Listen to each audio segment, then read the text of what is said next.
Hello and welcome to Mind Shifters Radio. I'm Tim Hayes. I'm your host for the first hour, and today is Wednesday, November 10th, 2021.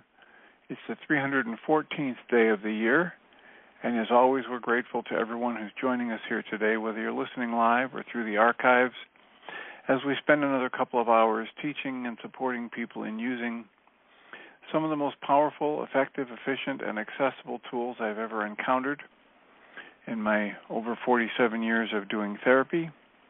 These tools are available gratefully absolutely free at whyagain.org.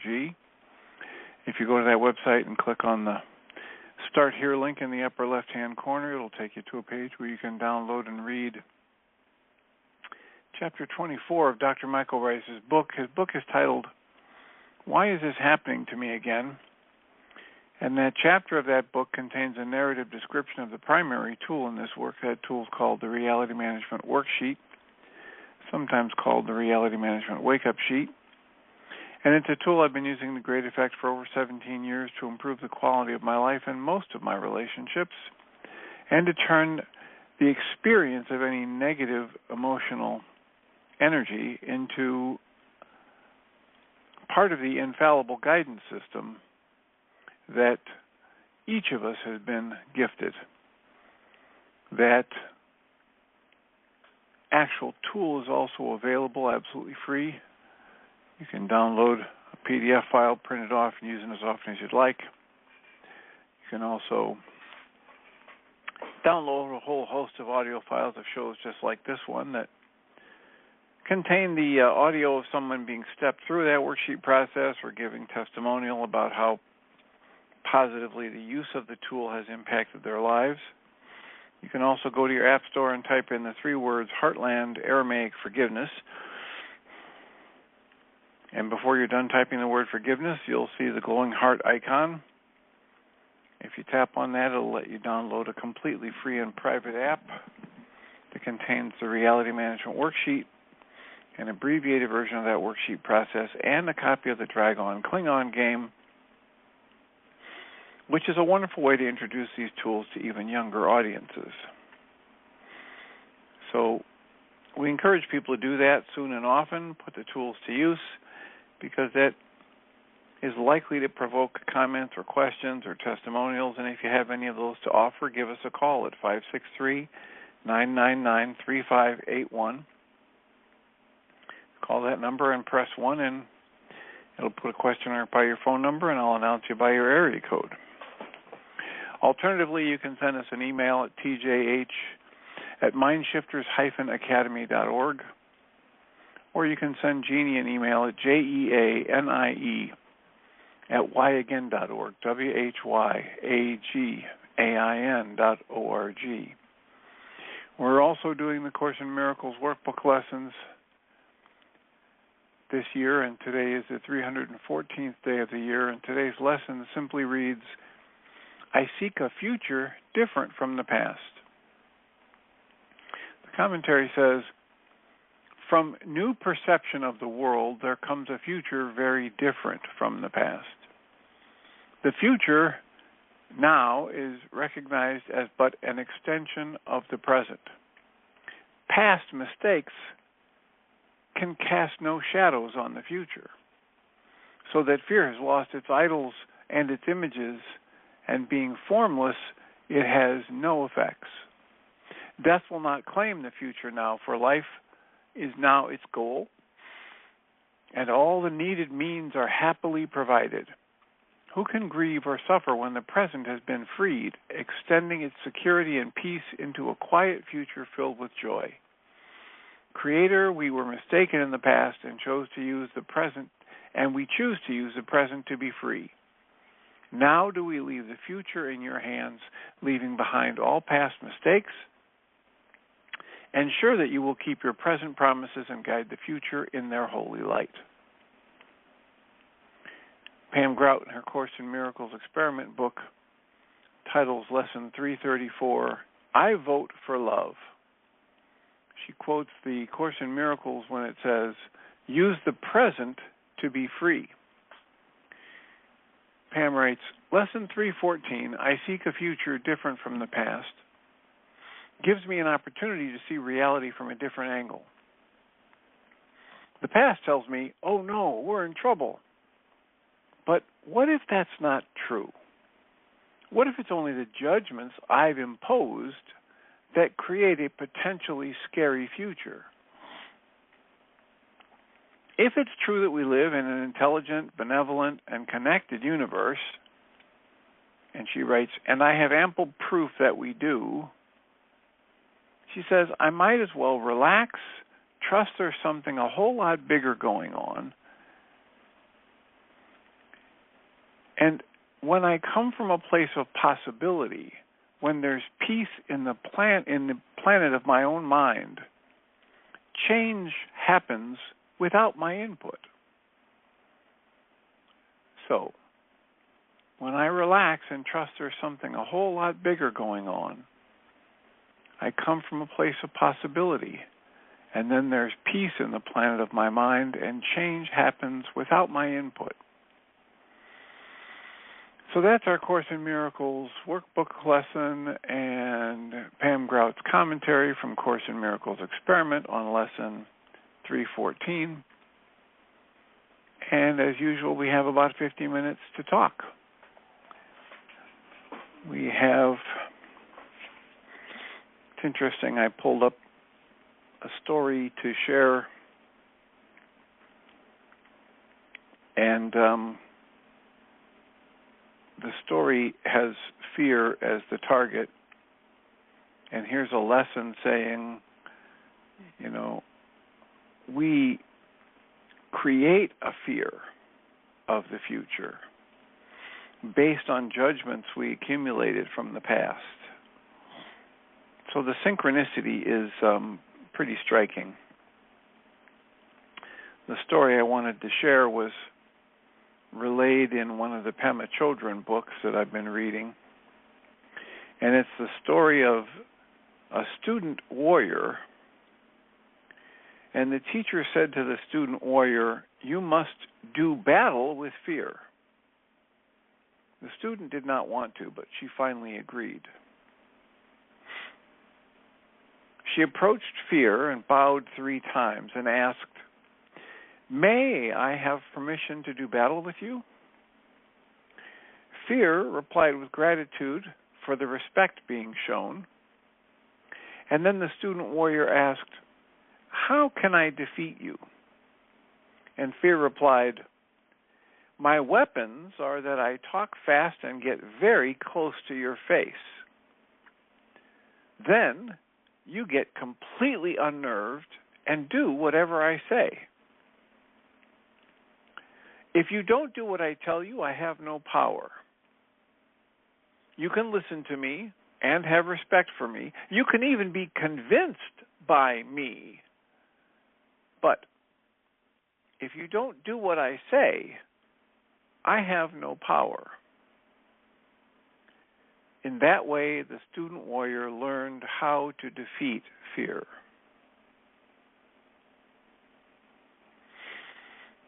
And in that little story lies weeks worth of Mind Shifter radio sessions where we talk about how we are the author of our emotions. My anxiety is not created by the outside events. It's not created by the people around me either doing or not doing what I want them to do or what I fear they will do. My anxiety is an energy I experience inside my mind-body energy system, within the context of my energy field, my mind, my awareness, my consciousness, any word you want for it. And I create it independent of the outside events. Now, this is not what my culture teaches me. It's not what most people learn from their families, and yet it is an observable actuality. And here's a story about how the student warrior learns to defeat fear. There are several aspects of the story that I really like. There's the respecting of fear. There's the acknowledgement of fear. And there's the questioning to understand. There is this wondering about this energy that we experience.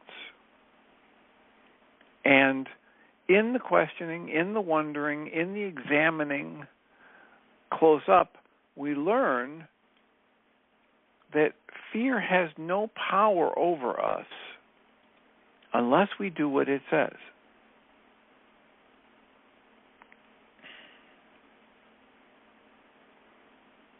And that's an essential message that we've been trying to portray, convey, get people to observe in their own lives day in and day out for pushing 11 years now on the Mind Shifters radio show. I am the author of my emotions. They are not created by the outside events around me.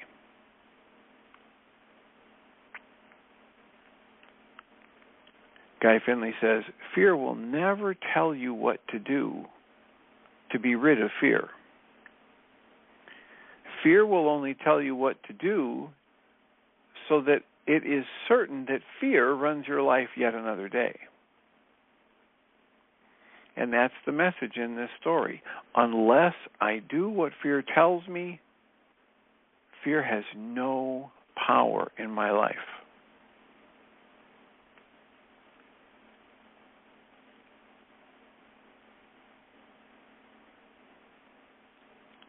We were in the Mind Shifter support group last night, and we were reviewing the book by Pema Chodron. We listened to the first 5 segments of that book. The book is titled When Things Fall Apart, Heart Advice for Difficult Times. And the segments are titled Intimacy with Fear. The second one is When Things Fall Apart. The third one is This Very Moment is the Perfect Teacher. The fourth one is Relax as It Is. And the fifth one is It's Never Too Late.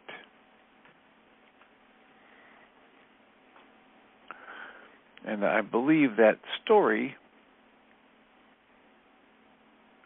came up in the 6th lesson titled Not Causing Harm. And not causing harm and in every area of my life is one of the primary Buddhist teachings. And it is it's a part of that story about the student warrior who was told to battle fear, and the student warrior is a Buddhist warrior and doesn't want to hurt anybody or anything. And so the idea is that I don't harm fear, I don't harm myself or others unless I do what fear tells me to do. So the essence of the story, the essence of the teaching is to understand the nature, my nature, the nature of the emotions that I author, create, and experience, and the impact on my life when I allow myself to be motivated or driven by any of the negative emotions that I experience.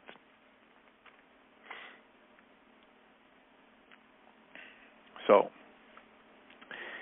that was the primary offering I had today, was to open up a conversation about fear, open up a conversation about our emotions, the creation of our emotions, and how we might use the reality management worksheet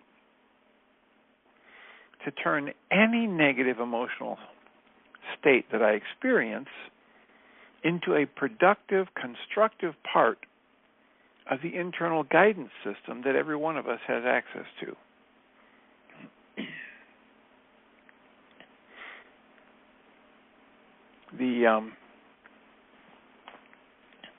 The message about an internal guidance system runs deeply through Pema Chodron's work.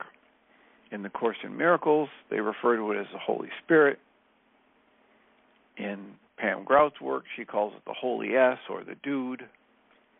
She has different monikers for it that she brings up because so many people have negative connotations with God and Holy Spirit and anything that might have been co-opted by the religions of the planet.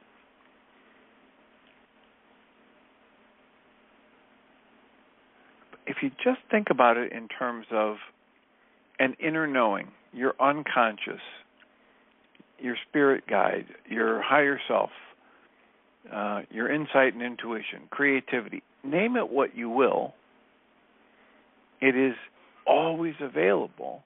It is constantly sending messages and signals, and we have been conditioned by our culture to ignore, to distract from, to busy ourselves, rather than stay tuned into that internal source of guidance. Guy Finley tells a story of World War II American reconnaissance plane that goes down in the islands, and everybody survives, but the radio's damaged so that it will only receive messages. It can't send out a signal. And so they scramble down into the valley and hide in the caves, and down there's no good reception for the radio. And the captain knows that there's going to be a signal broadcast to tell them where to go to get picked up. There will be a rescue. He knows this. So he sends an officer long after dark, midnight, up to the top of a hill to set up the radio to listen for the signal that will give them the coordinates where they can go and just get picked up by a submarine that will come and rescue them. So he sends this private up there, and he asks them, to just stay tuned to the proper frequency to hear the signals about where they need to go to get rescued, and then report in the morning. So the first night goes, and then the private comes back the next morning, and captain says, what did you hear? And the private said, didn't hear anything. No news about where to get picked up. Second night, same response. Third night, same response. The captain gets frustrated because he knows that there will be a rescue party coming and that the coordinates will be available through the appropriate channel on the radio. So because he's suspicious, the captain follows the private up and watches from a hiding place, and what he sees he can't believe. Here's his private just surfing the radio dial of the shortwave radio, and he's listening to all kinds of different Russian and Spanish and French and language channels, and the captain comes out of hiding and says, what are you doing, man? I've seen your personnel file. You don't speak any of these languages. Why aren't you staying tuned to the appropriate channel waiting for the information? And the private said, but Captain, I didn't want to be here up here all by myself. I need a distraction. So instead of sitting quietly, tuned in to the true source of the information that will be the saving grace for everybody in the team, he's distracting himself. He's surfing the radio channels. He's listening to stuff that he doesn't even understand without any hope of making sense of it, simply because I don't want to be up here all by myself. That's us in our lives. Rather than meditate, rather than stay, in the presence of any upset, taking that calming breath, turning the focus inside, asking to be shown from our internal guide. Rather than doing that, almost all of us have been conditioned into the process of distraction, into the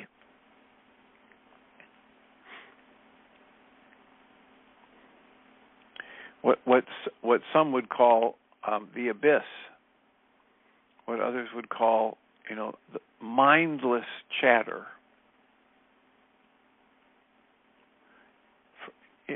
We all know in our lives which of these distractions we find most comforting. Music, video games, television, drugs, alcohol, Facebook scrolling, the latest social media, because now there's all of these various things that are not Facebook anymore. They're coming so fast and furiously that Facebook literally can't buy them all fast enough. So there are a few of them that sprung up, and then Facebook had to buy them so they can control them and have access to the algorithms and feed us stuff to help us want to buy more of stuff that we don't really need. That's another distraction for a lot of people, buying things they don't need. Rather than slowing down and tuning into the source of wisdom, healing, light, love, compassion, creativity, rather than doing that, most of us have been conditioned into the pattern of distraction. We don't want to be in this game all by ourselves.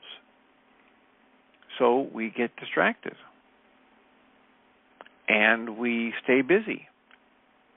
And or we use what Michael Rice would call the number one pseudo-solution of the non-being mind. We try to figure things out. We rely on our intellectual strength, and we stay stuck in the wild goose chase, the never-ending wild goose chase of trying to figure out what's happening within our mental and emotional processing. And the conscious logical mind will only, always and forever give us things to focus on outside of ourselves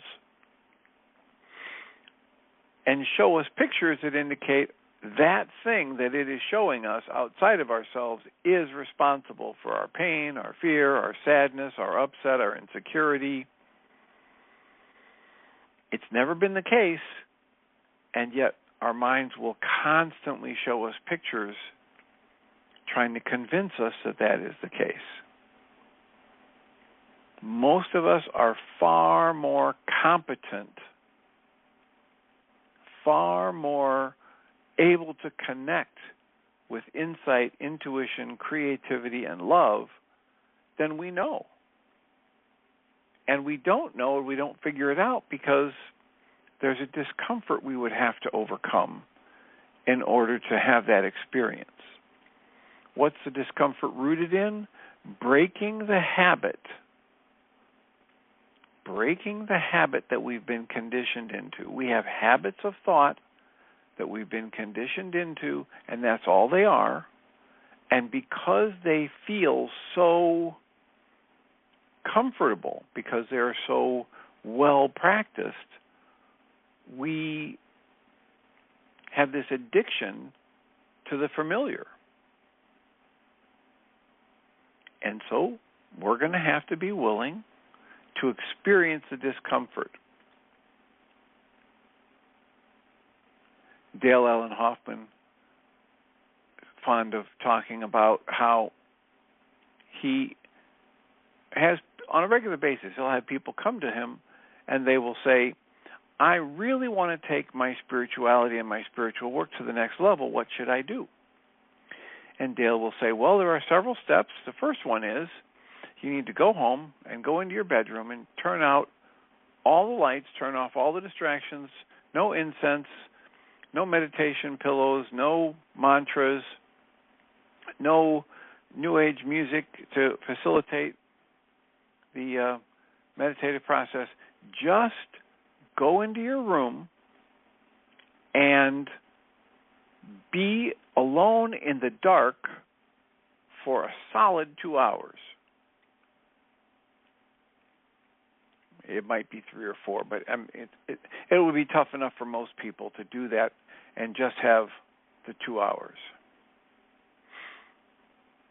And he says, to a person, everyone that's ever asked him that question and then come back to him and said, okay, what's step 2? What's step 3?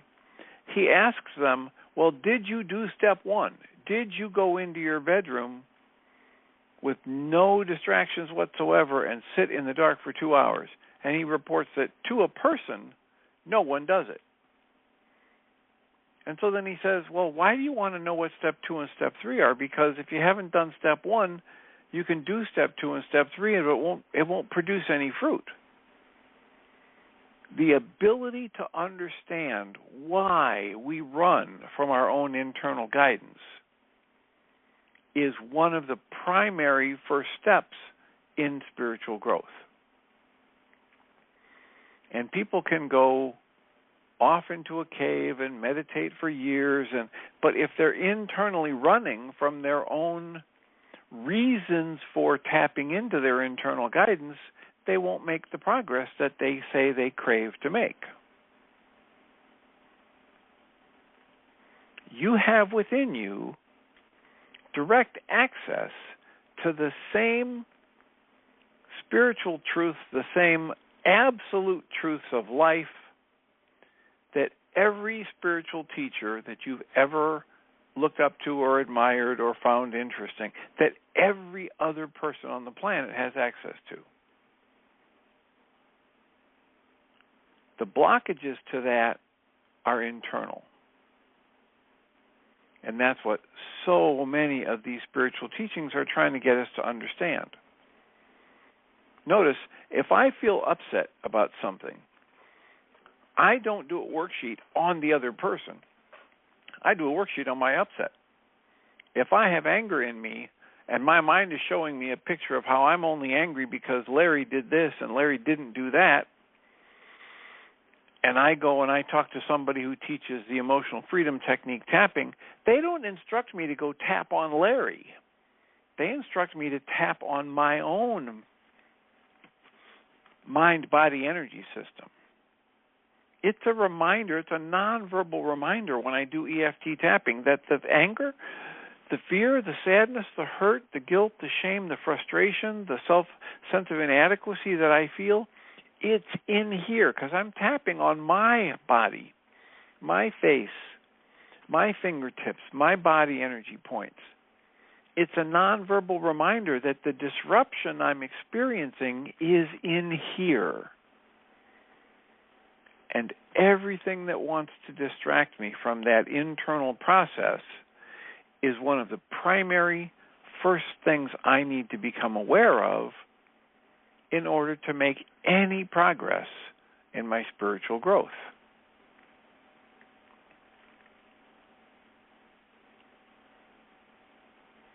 I was working with somebody yesterday in a session, and they were talking about how they were interacting with a 17-year-old who was coming to one of their support group meetings, and my patient was just talking about how thoroughly triggered he was getting by this 17-year-old.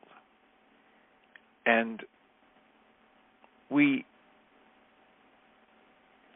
in the work that I do in my therapy sessions, it's almost exactly the same work that I do here with people on Mindshifter Radio. And so we had to very quickly ask him to get centered and recognize that the only reason he was feeling upset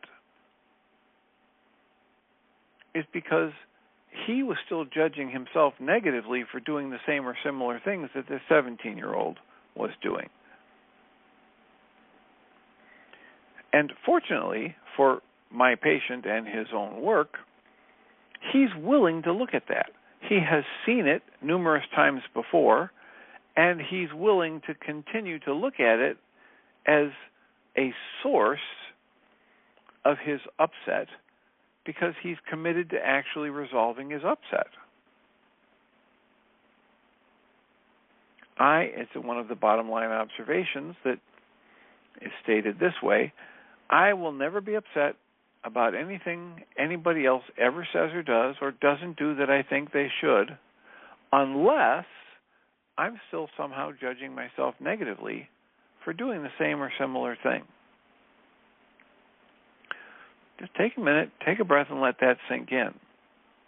I will never be upset about anything anybody else ever says or does or doesn't do that I think they should, unless I'm still judging myself negatively for doing the same or similar thing. It doesn't mean I did the same or similar thing 2 minutes ago, or that I've done the same thing to that person. It might mean that I'm doing that same or similar thing to myself in self-abusive patterns. It might mean that I haven't done anything like that for 30 years. But I did do something, or even thought about doing something like that 30 years ago, and I'm still beating myself up emotionally for having had that internal experience. Please don't believe any of this. Observe it for yourself.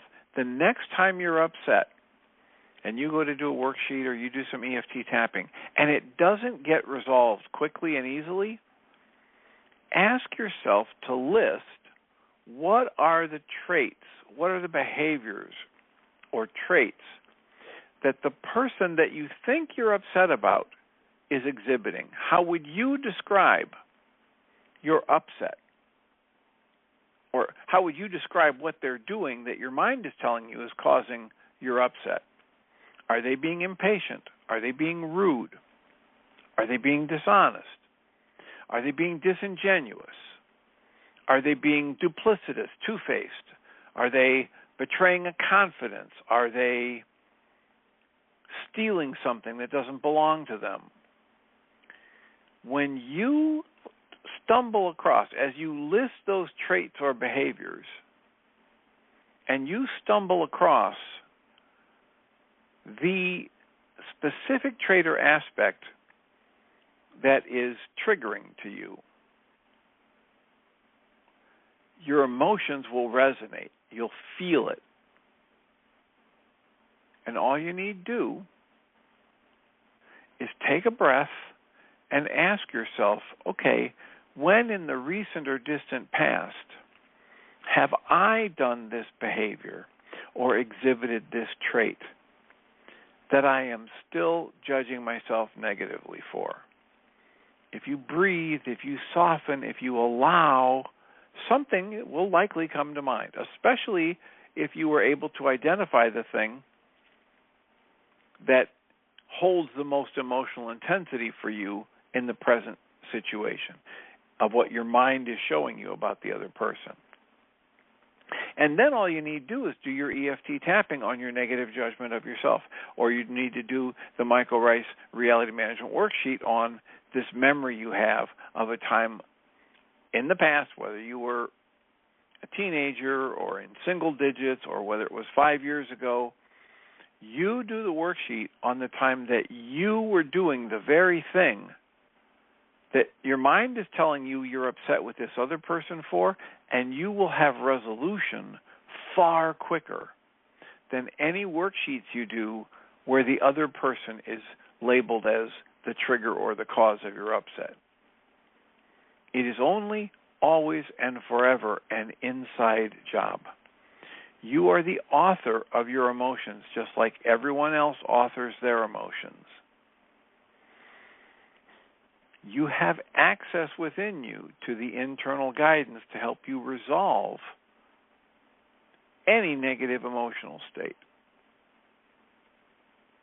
And when you are willing to embrace that internal system, when you're willing to step out of your comfort zone that has you distracting yourself from that internal signal, your life will start improving by leaps and bounds. So, that's our extended intro for today. We have about 22 minutes left. Our call-in number is 563-999-3581. If you call that number and press 1, we can have a conversation. How is the monologue striking you today? What is a thought, a comment, a question, an answer, a refutation you would like to offer? 563-999-3581. Fear, not only are you the author of your own fear, also, fear has no power over you if you don't do what fear tells you to do. That's the story of the student warrior. How does that relate in your life? What have you learned about acknowledging without acting on your own fear? What have you experienced in terms of the liberation that can come from understanding the source of your own upset and how you are the author of your own upset? You're the author of your joy, you're the author of your sadness, you're the author of your frustration. You are the author of your emotions. And willingness to acknowledge that and explore it is the doorway to liberty, a doorway to a range of options you can't otherwise access. Welcome, Susan. Hi, Dr. Tim. Good talk. I have a lot of different thoughts about this fear thing, as you might imagine. The little line between doing what fear says to do and feeling fear, I would like to find out more about, because many times I don't think I do what fear seems to be telling me to do. I just feel it. And I use the worksheets and I do the breathing, or walking is like tapping. I read somewhere that just left, right while you're walking. So I often walk around. If I can't settle down somewhere, I might, if I'm in a meeting, I might just walk around at the back of a room, for instance. But what does she mean about doing what fear dictates? Children. Well, it isn't that complicated. It's the idea of doing what fear tells you to do. So let's say that I have a phone call to make and I have some anticipatory anxiety that the person's not going to be happy with me, or they're going to yell at me, or they're going to fire me, or they're going to give me work to do that I don't want to do.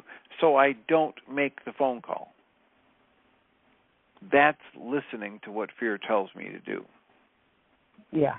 Let's say that I have an interaction with somebody and I pick up an energy from them that has me supposing I know what's going on with them and I know that they're about to attack me, and so I decide to attack them first. That's doing what fear tells me to do.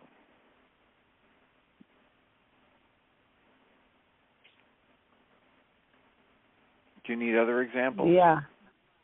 No, I understand that.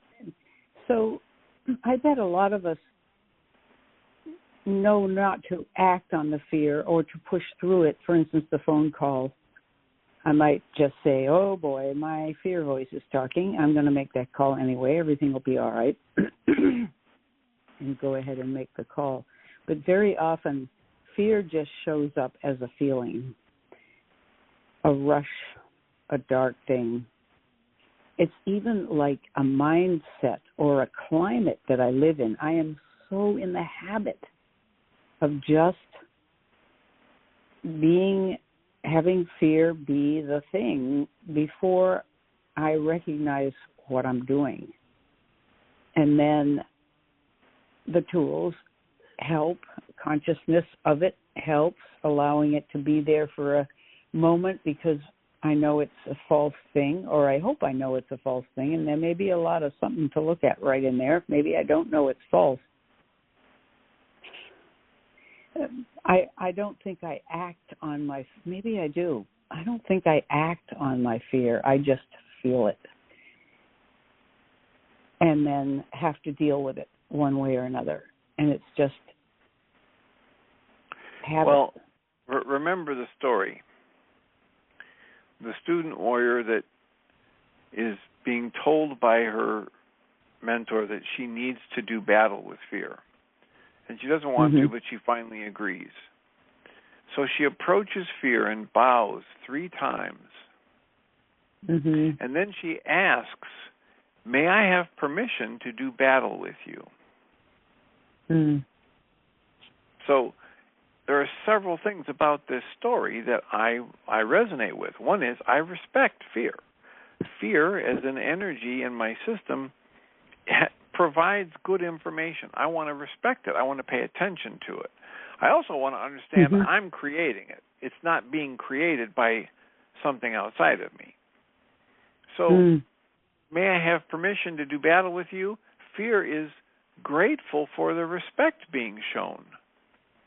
Yeah. Thank you, fear says. Thank you for respecting me. And then the student warrior asks fear, "How can I defeat you?" And fear replies, "My weapons are that I talk fast and get very close to your face." Yeah. Think about it. Isn't that what your anxiety does? Yes, it does. Doesn't your anxiety bring thoughts at you rapid fire and feel like it's right in your face? Then fear said, "Then you get completely unnerved and you do whatever I say." Those are my weapons. I talk very fast and I get very close to your face. And then you get unnerved and you do what I say. That's more where my power lies, says fear. If you don't do what I tell you, I have no power. Here's the acknowledgement from fear that it only has the power I give it. How do I give it power? By doing what it tells me to. Fear goes on to say, you can listen to me and have respect for me. You can even be convinced by me, but if you don't do what I say, I have no power. So, if you think about this, when you think about one of those things we've talked about a lot of times, and your son would be on an airplane and you're revving up your anxiety, worrying about him and constantly, and believing that your anxiety is a force that's keeping him safe. Well, as you rev up your worry, as you let yourself sit there and wallow in the worry, you are doing what fear tells you to do. Yeah, that's true. I hope I don't do that anymore. So, yeah, I was talking about just having it show up and having it be kind of a climate in which I sit until I turn away from it, breathe through it, go about my business, but it has residual somethings. It's like a climate. Okay, but instead of just turning away from it, this is not what this story does not recommend that you turn away from your fear. This story recommends you get intimate with you ask to be shown. You uncover how you're creating this energy within yourself. You're exploring, what are you making this situation mean? And in the intimacy with the fear, I have a new level of understanding, and it loses its power to influence me. Yeah. I guess I need to ask the question a different way. I was working with Mira yesterday, and man, that woman has COVID, and she had a fever of 102, and we were Zooming.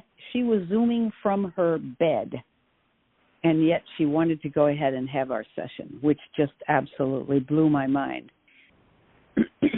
That's neither here nor there, except that what we were working on was a dream I had a long time ago, and I told you about it, where I felt for 3 days, I felt complete peace, well-being, incredible well-being, peace, love for everybody and everything. And fear was nowhere to be found. And she said, what's keeping you from knowing the truth of that dream? And I still can't answer that, because I think I don't believe the dream. I think it was wonderful, but it was like a blip. It was like what people say who have had near-death experiences, or they have died and had an experience, and others will say, oh, that's just what the cells in the brain do when they are about to blink out. It's like a candle that burns much more brightly before it goes out. Now, I grab those ideas. They make sense to me. They keep me from being unmoored, or they keep me from being uprooted. And yet, what are those roots? Those roots are in darkness, negativity. Anyway, I've been sitting on that question. She says, you know it's true. And I said, no, I don't know it's true. And she said, yes, but you do know it's true. Let yourself know the truth of that dream. And I'm not doing it. So that's a weird, rough comparison. Okay. Talking to you.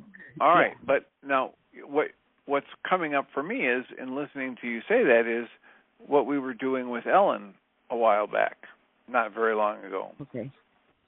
Talking about what beliefs she holds about what will happen if she lets herself do the work. What would the work? Well, for her, it was, we were in the process of talking about a specific targeted journaling mind shifter tool. Well, for you, it's very much the same thing right now. The work for you is accepting this truth that was in your dream, and that many deep spiritual teachings hold as a foundational piece. You're completely whole and complete just the way you are. Nothing of value can be taken from you or added unto you. This is a safe, loving, benevolent world, etc. That's the same message that you are saying you're not sure is true. Yet most deep spiritual teachings hold that as a foundational truth. So, what might you need to do to uncover why you don't want to accept that truth, or why you don't want to allow yourself to explore? And rather than forcing yourself to explore it, this is the same kind of thing that we were doing the last time you were talking about working with her, Mira, was instead of pushing past the resistance, explore the resistance. Well, what is it that I'm convinced would happen if I let myself live in the belief, in the knowing, in the experience of my complete and total safety? Why am I creating a three vision? Different things. Belief and knowing are different for me. So I could say I believe, but I'd be lying, I guess, because I don't know. Okay. Sorry. Those three words don't go together in my mind. Okay. I forget the other one. Well, okay. They don't have to, but there's a part of you that will not let yourself live in the realization of something you know. or something you believe. Whichever one you can't get to yet, you've got one. You've got the knowing but not the believing, or you've got the believing but not the knowing. Whichever one, something's blocking you from just this whole body acceptance of this truth that you like to believe, that a lot of deep spiritual traditions promote, that you had a dream telling you is true. So something's blocking you from accepting it at a deeper level. And so we're just suggesting do the work to uncover what's the horrible or unspeakable or not willing to be tolerated connection you have that says it's not okay for you to just relax into that knowing. What are you afraid would happen if you lived from that knowing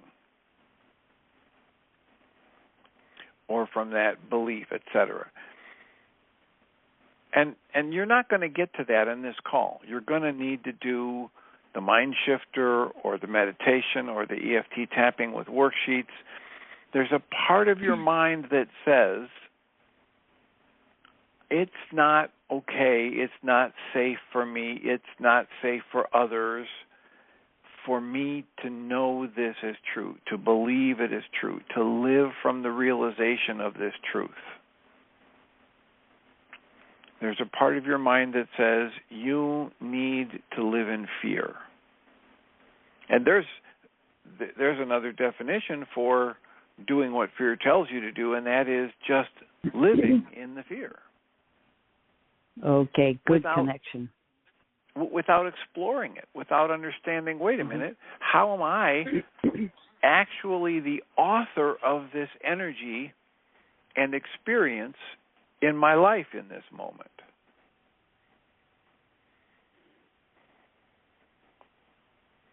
Right? If I say, well, I'm afraid because this, that, or the other thing, I'm refusing to do the work of understanding how I'm creating the energy of fear. I'm attributing it to someone or something outside of myself, and then I'm no longer questioning how I'm the one creating that energy. How the actual mechanism of me pouring my mind energy into a specific pattern of thoughts is the thing that's creating my energy of fear in that moment, not the outside event. And as soon as I attribute it to an outside event, I'm not looking at how I'm doing it. Yep. How many times do you have to say that?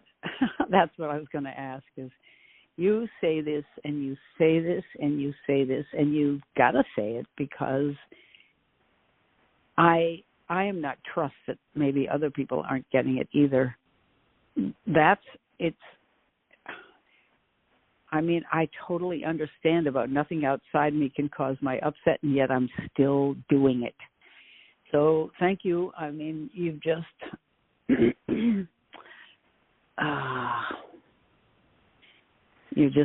bore down. and that's another way to answer the question, what does it mean to do what fear tells me to do? Fear is going to tell me to attribute my experience of fear to people and things outside of me. That's another way to look at that. Every time I attribute my fear, my anger, my hurt, my sadness to someone or something outside of me, I'm doing what fear tells me to do. Fear doesn't want me to see fear doesn't want me to see the truth of fear. Because if I see the truth of fear and I refuse to do what it tells me, it has no power over me. That's the point of the story. It's really good. Stepping outside that would be like being a fish and coming out on land and realizing that I can metabolize air. That's how drastic this change of mindset feels. Yes, it absolutely is. It is that radical.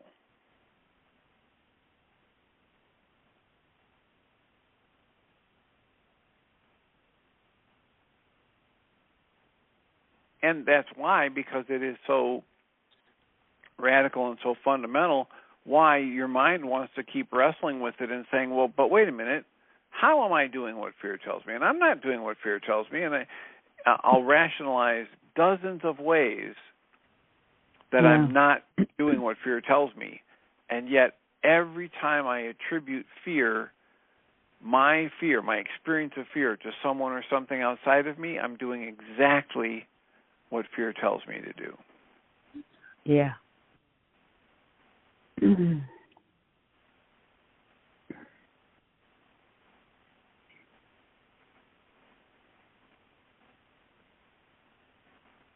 So the idea of stepping outside and being new, being like a new person, I can only imagine trying it out, faking it. I can't go there yet, and I don't know if fake it till you make it work in this realm. Well, but the alternative is, as we're recommending, that you do the journaling work to uncover what your resistance is about, what your belief is about how things are not going to be safe for you or others that you love, or how you're not going to be able to function if you step into the belief or the faith or the knowing. So that's the alternative. That's what we're recommending. We're not necessarily recommending fake it until you make it. We're recommending exploring what are the dynamics that you believe are true that keep you locked in this unproductive pattern. Well, I know we're getting toward the end of the hour, but it feels to me as if the simple fact that we have physical bodies that are going to be removed at some point is proof that this realm is not safe. It's been great for however many years, but it's not ultimately safe because we are not going to remain here. And well, that's all right. So if all right, but if that's your definition of safety, then redefine safety. Because all of these spiritual teachings talk about how the dropping of the physical body is not a danger. I know, yeah. That your true self, your core, your essence as love, isn't bound to a specific size or shape or viability of this energy system you're calling your body. So there again, faith, knowing on another level. Anyway, I know you have to go. Thanks, Dr. Tim. Okay. This has been really good. Well, you're very welcome and deserving. Thank you for the call. I will remind us all that we come from love. We're made of the stuff we call love. We actually are love. And everything else is false. Welcome, Jeannie Rice. Thank you, Dr. Tim. And I was not where I could write. If you would send me what you were saying earlier about the story of the student warrior and the fear. Yeah, it's from Pema Chodron. I'll send it to you in an email. All right, great. Thank you. Blessings.